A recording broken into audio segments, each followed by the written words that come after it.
మా దగ్గర commissioner madam కలవాలంటే అందరు భయపడతారు. సామాన్యంగా మేము రిటైర్మెంట్కి ఎక్స్టెన్షన్ చేసి వెళ్ళాం. ఆ మేడం ఇంకా వరాల మీద వరాలు ఇచ్చేస్తుంది, ఏదో దేవత వరాలు ఇచ్చినట్టు ఇస్తుంది. ఆ రోజు అడగకుండానే ఆయన కన్సల్టెంట్కి ఎందుకు అపాయింట్ చేసుకోకూడదు, ఆయనని ఇలా ఎందుకు ప్రమోషన్లు మీరు దగ్గరుండి చూడండి, మీరు దగ్గరుండి చూడండి, ఇలాంటి పదాలు బహుశా నేనే షాక్ అయిన వండే నేను తేరుకోలేను. ఇంకా మేడం ఏంటి ఆ ఆనందంలో నేను తేరుకోలేదు. మేడం దగ్గర పోవడమే కష్టము, ఆమె దగ్గర అప్రోచ్ కావడమే కష్టం, ఆమె ఒప్పుకోవడం ఇది.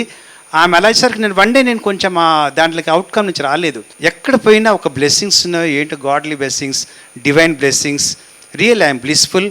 I mean this evening also actually అందరు అన్నారు ఇప్పుడు సండే ఎందుకు పెడతారు, ఎందుకంటే వర్కింగ్ డేలో ఒకటే ఆర్గనైజేషన్ వాళ్ళు ఉంటారు, మిగతా ఆర్గనైజేషన్ వాళ్ళు రారు, ఇంతమంది రారు, బంధువులు కానీ డిఫరెంట్ నాకు అసెంబ్లీ వీళ్ళు వాళ్ళు అందరు ఉన్నారు. ఎక్కడ పని చేస్తే ఒక చిన్న ఫోన్ కాల్తో పని పోయే మిత్రులు ఉన్నారు ఇప్పటికీ. మళ్ళీ కంటిన్యూ చేస్తుంది.